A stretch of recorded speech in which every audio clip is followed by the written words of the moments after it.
এইখন পৃথিৱীত এনেকুৱা বহুত মানুহ থাকে যিবিলাক বহুত বেছি পাৱাৰফুল, যাৰ চকুত হৈ আপুনি সহজে যিকোনো কথা ক'ব নোৱাৰে। ধেমালি কৰিবলৈ আপোনাৰ কিবা এটা ভয় লাগি যায়।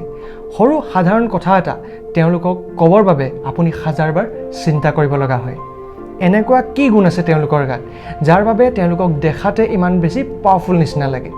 আজিৰ এই ভিডিঅ'টোত মই শ্বেয়াৰ কৰিম আপোনালোকক এনেকুৱা 5টা গুণ, যেকেইটাৰ উত্তৰাধিকাৰী যদি আপুনি হ'ব পাৰে বা যেকেইটা গুণ যদি আপুনি নিজৰ গাত আনিব পাৰে, তেনেহ'লে আপুনিও নিজকে পাৱাৰফুল কৰিব পাৰিব।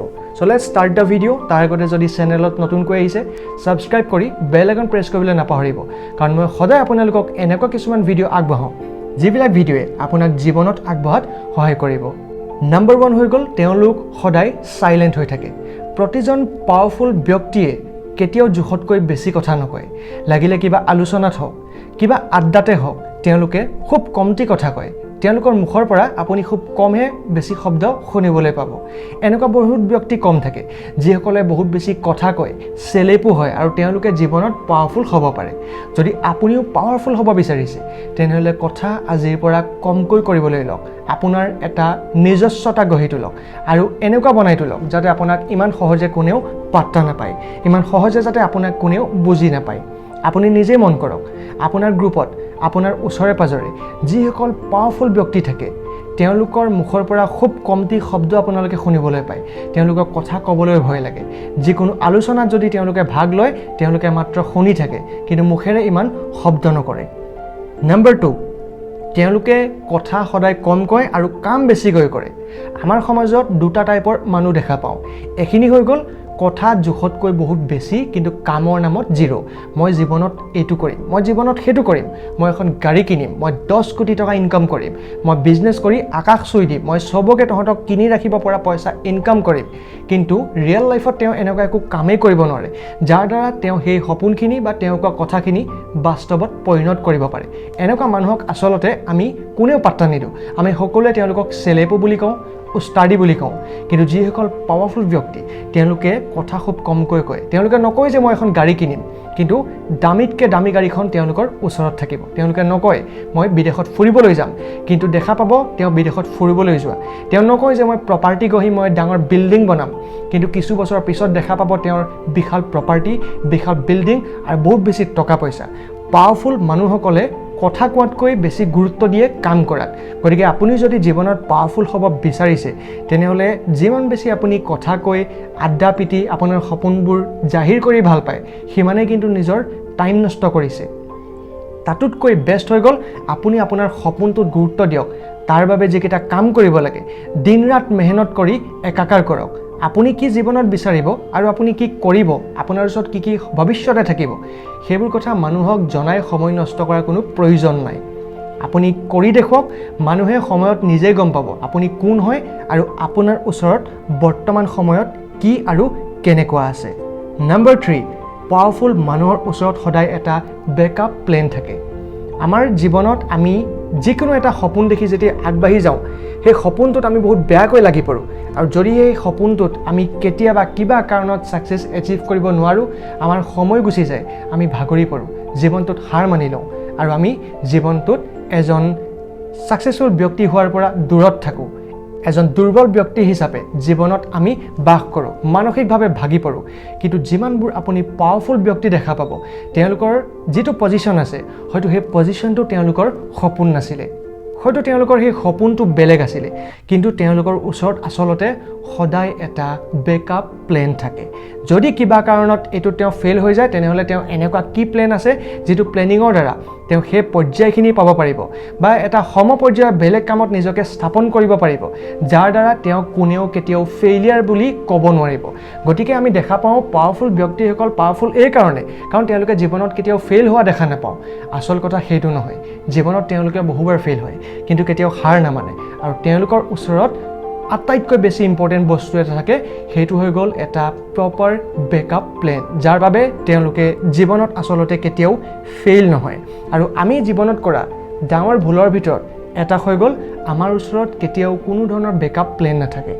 সেইবাবে দেখা যায় আমি এটা বস্তুক ইমানেই বেছি ডাঠকৈ মনৰ ভিতৰত ভৰাই লওঁ যাৰ বাবে এজন ষ্টুডেণ্টৰ বেয়া খবৰ শুনিবলৈ পাওঁ মাত্ৰ 2-3 নম্বৰ ইফাল সিফালৰ বাবে নিজৰ জীৱন শেষ কৰিবলৈ কিছুমানে আগবাঢ়ি যায় কিয় যায় কাৰণ তেওঁলোকৰ সপোন এটা হোৱাটো ভাল কথা সপোনটোক লৈ কষ্ট কৰাটো ভাল কথা কিন্তু আমি এইটো বুজিব লাগিব জীৱনটো আমি এবাৰহে পাইছোঁ গতিকে জীৱনটোক উপভোগ কৰাও সিমানে গুৰুত্বপূৰ্ণ যিমান বেছি গুৰুত্বপূৰ্ণ আমাৰ সপোনটোৰ বাবে আমি দিনৰাত একাকাৰকাৰী মেহনত কৰা গতিকে চেষ্টা কৰিব যাতে আপোনালোকৰ ওচৰত এটা ব্লুপ্ৰিণ্ট ৰেডি থাকে যদি কিবা কাৰণত প্লেন এ আপুনি সাকসেসফুল কৰিব নোৱাৰে তেনেহলে আপুনি প্লেন বিৰ দ্বাৰা সেইখিনি সমপৰ্যায় পাব যিখিনি পৰ্যায় পোৱাৰ আপুনি সপোন দেখি ৰাখিছে নম্বৰ 4 পাৱাৰফুল ব্যক্তিসকলে নিজৰ সিক্ৰেট কেতিয়াও কাৰো আগত প্ৰকাশ নকৰে জীৱনত আমি বহু সময়ত নিজৰ সিক্ৰেট কিছুমান প্ৰিয় বন্ধু বুলি ভাবি বা ভাল পোৱা কিছুমান ব্যক্তিৰ আগত প্ৰকাশ কৰোঁ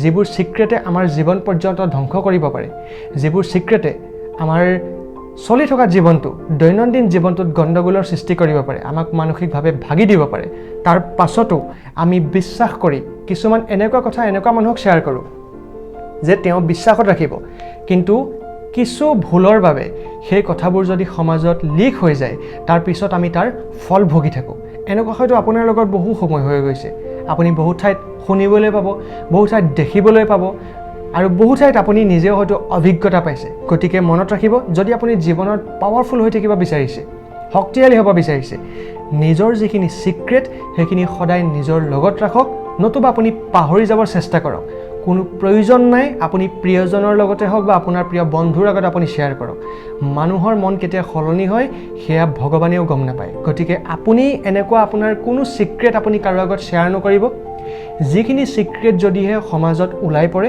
তেনেহলে আপুনি বিপদৰ সন্মুখীন হ'ব পাৰে আপোনাৰ দৈনন্দিন জীৱনত গণ্ডগোল হ'ব পাৰে আপুনি মানসিকভাৱে ভাগি পৰিব পাৰে গতিকে আপুনি আপোনাৰ সিক্ৰেট নিজৰ ওচৰত ৰাখক বেলেগক কৈ থকাৰ কোনো প্ৰয়োজন নাই নম্বৰ 5 তেওঁলোকে জীৱনৰ পৰা সদায় কিবা নহয় কিবা এটা শিকিবৰ চেষ্টা কৰে আমি জীৱনত যি শিকিলোঁ যিমান যি কৰিলোঁ সেইখিনিক লৈ পেলাই আমাৰ অহংকাৰ কেতিয়াও ডুব নাযায় এজন সাধাৰণ মানুহে যদিহে জীৱনত এটা চাকৰি লাভ কৰিলে তেওঁৰ মুখত আপুনি শুনিবলৈ পাব বহুত বৰ কথা এজন ব্যক্তিয়ে যদি অলপমান সফলতা অৰ্জন কৰিলে 2-3টা ইন্টাৰভিউ দিয়াৰ পিছত তেওঁ ভাবি লয় জীৱনৰ আটাইতকৈ ডাঙৰ কাম কৰিলে আৰু তেওঁ জীৱনত বহুত আগুৱাই গ'ল সময় গতিশীল পৃথিৱী গতিশীল ডক্টৰ APJ আব্দুল কালাম ছাৰেও কৈ থৈ গৈছে জীৱনত যদি আপুনি সফল হ'ব বিচাৰে সুখী হ'ব বিচাৰে আৰু সদায় সফল হৈয়ে থাকিব বিচাৰে তেনেহলে এই গন্তব্যস্থানত আপুনি গতি কৰি থাকিব লাগিব আৰু সেই গন্তব্যস্থান নোপোৱালৈকে আপুনি কেতিয়াও ৰ'ব নালাগিব অৰ্থাৎ পৃথিৱীখন গতিশীল আপুনি এই গতিশীল পৃথিৱীৰ লগত ফেৰ মাৰিব পৰাকৈ নিজকে যদি সাজু কৰিব বিচাৰিছে আপুনি সদায় শিকি থাকিব লাগিব কাৰণ আপুনি শিকাবোৰ যেতিয়া পুৰণা হৈ যাব নতুন শিকাখিনি আপুনি নাজানিব আৰু আপোনাৰ সাকসেস সেইদিনাৰ পৰা নাইকিয়া হৈ পৰিব গতিকে জীৱনত যি শিকিলে যি কৰিলে সেইখিনিকে বহুত বুলি ভাবি নলয় সদায় এটা নতুন কথা শিকিবলৈ চেষ্টা কৰক আপোনাৰ যিটো ফিল্ড সেই ফিল্ডখনত নতুন কালেকশ্যন কি আহিছে আপুনি খবৰ ৰাখক নতুন খবৰ কি ৰাখিছে নতুন আপডেট কি আহিছে আৰু তাৰ বাবে আপুনি নিজকে কেনেকৈ সাজু কৰিছে সেইটো বহুত বেছি গুৰুত্বপূৰ্ণ গতিকে মনত ৰাখিব পাৱাৰফুল মানুহৰ এই 5টা গুণ যাৰ বাবে তেওঁলোক সদায় পাৱাৰফুল হৈ থাকে নম্বৰ 1 তেওঁলোক খুব বেছি সাইলেন্ট হৈ থাকে কেতিয়াও সহজে নিজকে বুজাৰ সুবিধা বেলেগক নিদিয়ে নম্বৰ 2 তেওঁলোকে কাম বেছিকৈ কৰে আৰু কথা কোৱাত ইমান গুৰুত্ব নিদিয়ে নম্বৰ 3 তেওঁলোকৰ ওচৰত সদায় এটা বেকআপ প্লেন থাকে নম্বৰ 4 নিজৰ সিক্ৰেট কেতিয়াও কোনো ব্যক্তিৰ আগত শ্বেয়াৰ নকৰে নম্বৰ 5 জীৱনৰ প্ৰতিটো মুহূৰ্তৰ পৰা সদায় এটা নতুন কথা শিকাৰ আগ্ৰহ ৰাখে বন্ধুসকল ভিডিওটো যদি ভাল লাগিল ইনফৰ্মেটিভ লাগিল আপুনি শ্বেয়াৰ কৰিব পাৰে আৰু আপোনাৰ জীৱনত ইয়াৰ প্ৰভাৱ কেনেকৈ পৰিছে কমেন্টত জনাবলৈ নাপাহৰিব লগ পাম এটা নতুন ভিডিও হৈতে তেতিয়ালৈকে ধন্যবাদ জয় অসম জীৱন জিন্দাবাদ চাই থাকিব PS এস্পাইৰিং ফিল্মছ আৰু আপোনাৰ জীৱনত আগুৱাই যোৱাৰ দিশত আপুনি সহায় পাব